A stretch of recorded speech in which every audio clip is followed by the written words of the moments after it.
Bienvenidos amigos oyentes de Radio Face Ecuador, saludo a tu amigo Jorge Bonilla en este tu espacio de Face Express y tengo que contarte que se le cae a la derecha el tremendo show de humo que quisieron montar con el supuesto retirado de visas, esto al expresidente Correa y el ex vicepresidente Jorge Glass y a su familia en los Estados Unidos. Y esto sí es real y ya hasta el señor Correa se ha pronunciado al respecto. No quisiéramos andar mucho en detalle porque es una nación soberana de los Estados Unidos y eso hay que entenderlo, más allá de los motivos que citen u otras cosas más. Siempre y cuando esto se da en el marco legal, no hay ningún problema. Sin embargo, la derecha ecuatoriana intenta utilizar esto para poder opacar todos los problemas que hay en el país, generando aún más la indignación del pueblo. Deja tu like, comparte este video y pasemos a ver la nota. Mira, no sabía que Glass se va de shopping a Miami cada fin de semana, pero o sea, creo que es complicado de La Roca, que parece una barbaridad que esté ahí. Así es. Yo no creo que Glass esté en capacidad de irse de shopping a Miami cada fin de semana. Y le digo sin arrogancia, y se lo voy a decir por primera vez, y esto va a salir en una publicación que estoy dando en un libro. Yo he rechazado 3 invitaciones de embajadores de potencias extranjeras para conversar sobre temas políticos del Ecuador y me he excusado, y creo que ya ante la asistencia entendieron que jamás me voy a sentar a hablar con ninguna potencia, por si acaso, del continente, de fuera del continente. Me parece de lo más desleal con tu país estar dando información a potencias extranjeras sobre temas políticos. Al final Correa se ha pasado denostando contra los gringos y bueno, y al final es una medida soberana, eso no lo podemos cuestionar. Lo que sí podemos cuestionar es la incidencia que esto tiene en nuestro país y la ausencia de todos los marcos deontológicos, éticos, que tenemos en este momento de gran parte del periodismo ecuatoriano. Yo creo que no es un tema de darle combate al periodismo, pero sí es momento de hacer reflexiones, sobre todo solo el periodismo, lo que hacemos también los analistas, lo que pasa en el Ecuador, porque no sé qué es lo que tiene que pasar, por lo menos en Guayaquil, donde ir a la panadería es un ejercicio de alto riesgo. Yo, por ejemplo, ahora poco por mis temas profesionales estaba viendo investigación cualitativa, que es la que realmente me importa, no la encuesta que llega a su WhatsApp para que usted colabore en un relato. Y realmente yo no recuerdo, bueno, yo era muy joven en el 2000, yo no trabajaba en estos temas todavía, pero yo no recuerdo en 20 años de carrera casi haber visto tanto pesimismo y poca esperanza en la gente. Hay algunos analistas, por ejemplo, no se habla mucho de eso, el estado de ánimo, pero realmente yo no recuerdo haber visto Guayaquil, por ponerte un ejemplo, un pesimismo, o que tú le preguntes a la gente, ¿cómo crees que el Ecuador va a estar en un año mal? ¿Cómo crees que estás ahora mal? Si tuvieras que hacer lo que harías migrar. Es terrible, es terrible. Entonces, a ver, yo siempre he planteado y me mantengo en aquello de que Noboa hereda gran parte de este problema. También tenemos que ser honestos intelectualmente. Por supuesto, pero ya tiene 10 meses en funciones y él se presentó como experto en materia eléctrica y contrató la casa con la crisis encima. Allá voy. A ver, yo creo que Noboa, hay que ser honestos, heredó esta situación. Pero, eso al inicio, indudablemente. Cuando, para mí fue un síntoma que sí me generó mucha preocupación, y esto creo que lo comentamos en este espacio. Noboa llega con el gabinete incompleto, lo cual para mí fue terrorífico, porque digamos, que tú llegues sin el gabinete completo es prácticamente como que tú llegas a un partido de fútbol sin la defensa. Entonces, yo por eso le planteo, yo creo que Noboa heredó esto, pero ya su responsabilidad a partir de la posesión presidencial, para mí fue sumamente preocupante el momento en que veo que no tenía el gabinete completo. Y hay ciertas situaciones que se dan en el país, por ejemplo, la deportación de Alondra Santiago me parece un acto vergonzoso. Y vi, por ejemplo, un acto que no se corroboren ustedes porque me parece chiflado. No quiero pensar que es una fake news porque hoy día uno no sabe lo que lee. Pues, ¿no? Hoy día hemos llegado a un punto en que ustedes, los medios formales, tienen que aclararle a la gente que sus noticias son verificadas, ¿no? Es más o menos como que vas a una licorera y te garantizan que no hay alcohol adulterado. A ese nivel hemos llegado al periodismo, pero también veo cosas interesantes. Como bueno, que eso pasa también porque hay periodistas que suben cualquier tipo de documentos de información sin contrastar, ¿no? Sí, totalmente. O sea, eso estamos viviendo. Y aunque bueno, el otro día veía que ya no son los dueños de los medios los que se pelean, sino ahora ante los periodistas. No sé si eso es un avance, pero en todo caso, a donde quiero llegar es que vi una noticia de que habían censurado una encuestadora.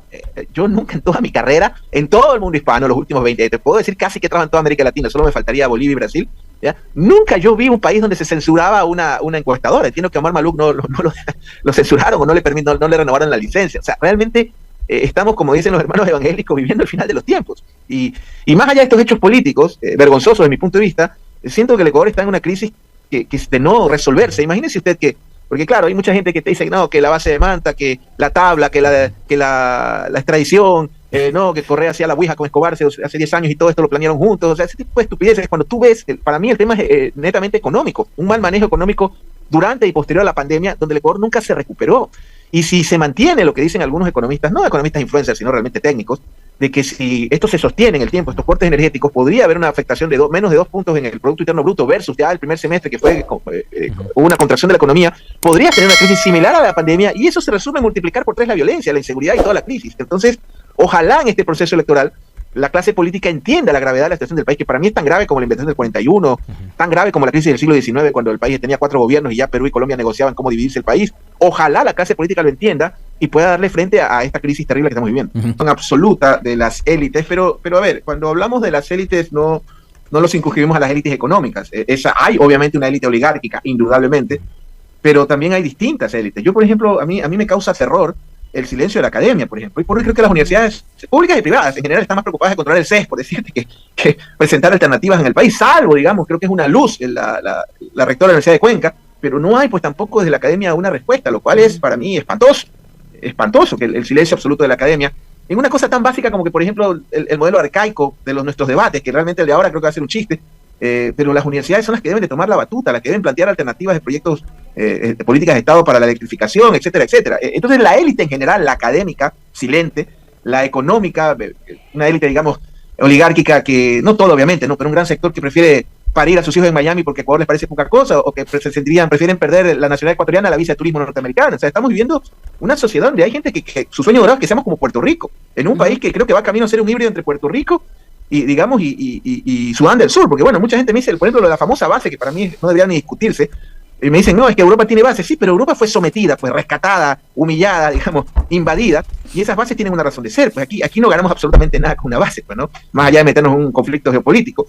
Una élite, digamos, sindical también, una élite, a mí me parece que las élites en general, la empresarial, la sindical, la oligárquica, la académica, se desconectó del país, digamos, totalmente. Y hoy lo que estamos viviendo, insisto, la crisis de seguridad, la crisis energética, son síntomas de una élite que nunca se sentó a delinear un proyecto nación, un proyecto país, un proyecto nacional, donde debió haber límites. Por ejemplo, hay países donde ni siquiera Calderón en su momento se atrevió a meterse con la UNAM, por ponerte un ejemplo. Si tú analizas todos los recortes que ha habido en el Ecuador en la universidad pública, te pones a llorar. Entonces, para mí eso tiene mucho que ver. La élite nacional en general está muy desconectada, y yo no veo entre las alternativas electorales, por lo menos al momento, una fuerza que nos plantee con mucha seriedad, con mucha formalidad, ni siquiera en un contexto de segunda vuelta, porque por ejemplo el caso de la derecha puntualmente es un tema muy coyuntural, es una causa que el único motivo es que no regrese el cuco, por poner un ejemplo, y esa coalición que suelen armar para ganar en segunda vuelta no se mantiene en la gobernabilidad, y ya vemos los resultados. Entonces el Ecuador sí definitivamente está en bastantes aprietos, y es horroroso que tú, por ejemplo, veas en los estudios de opinión pública, cuando tú preguntas cuál es su mayor deseo, el 50% te dice irnos del país. En el caso de Guayaquil, es la ciudad con mayor percepción del planeta en materia de inseguridad, y no solo eso, en la realidad es la octava más peligrosa del mundo. Es como el caso de Lazo. Lazo recibe la ciudad de Guayaquil ni siquiera entre las 1000 más violentas del planeta y la entrega octava. Entonces realmente la situación es muy complicada y la élite no se conecta ni plantea soluciones a los grandes problemas nacionales. Yo me pregunto, esta gente que avala y que sigue estos procesos y que trata de vender como sea el tema del visado de Glass y el visado del señor Correa y su familia, ¿qué tendrán en la cabeza? A mí que me interesa quién le dan o no le dan, eso ya es problema de cada uno. A mí me interesa poder tener luz todo el día, poder disfrutar y más que todo los tiempos como lo teníamos antes para poder trabajar, para poder hacer otras cosas y no estar pendientes a la carrera de la luz o la delincuencia como se vive ahora. Esta gente no logra pegar una y vemos que el pueblo tampoco le cambia cuentas y también reacciona. Deja tu like, comparte este video y nos vemos hasta la próxima.